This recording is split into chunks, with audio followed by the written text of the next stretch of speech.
Do you think fascism actually looks like when it first appears? And let's be clear about one thing. It always appears gradually. It never just shows up, because if it just showed up, then people would immediately resist. It shows up incrementally. Today, in New York City, in a true blue state, right? One of the most liberal places supposedly on the planet.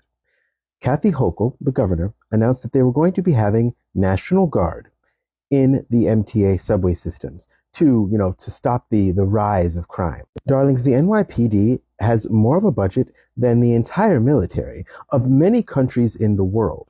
Why do we also need heavily armed National Guardsmen standing around in the subway?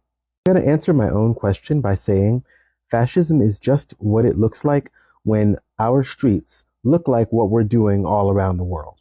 We have military bases at the back door of every single country on the planet.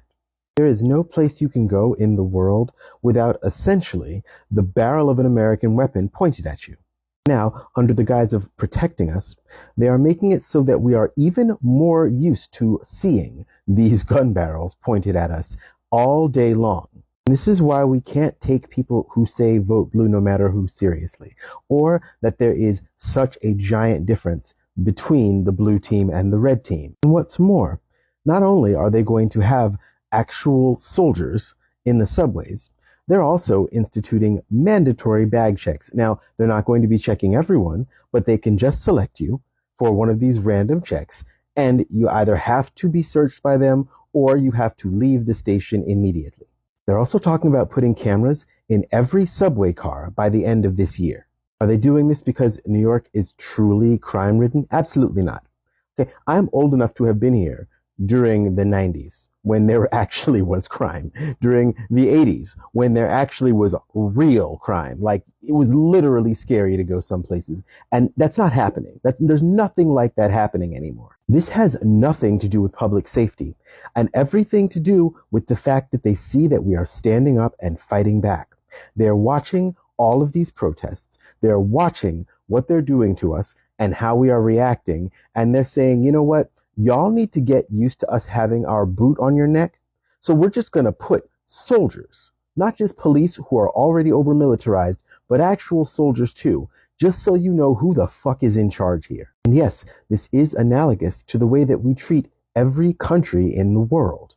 And when a lot of people hear stuff like this, they say, well, I got nothing to hide. They can search me, not realizing that this is exactly how fascism starts. We already live in a police state. We can pretty much all agree on that, right? Like, you can't go on the highway without essentially the police knowing where you are at any given moment. They can find you, they can get you at any moment. And one of the best things about living in New York was that you could get on the subway and basically just disappear. And they know that. And they're trying to basically make living in the city just like it is to live somewhere where you have to basically use the highways to get anywhere. We are not, nor have we ever been, free. I always say that one of the reasons I hate driving around this country so much is because they know exactly where you are, right? The roads aren't going anywhere. There's only one direction you can go on any given road. And if they're looking for you, they can easily find where you are, and then you're just in their crosshair. And this is in a democratic city under a democratic presidency.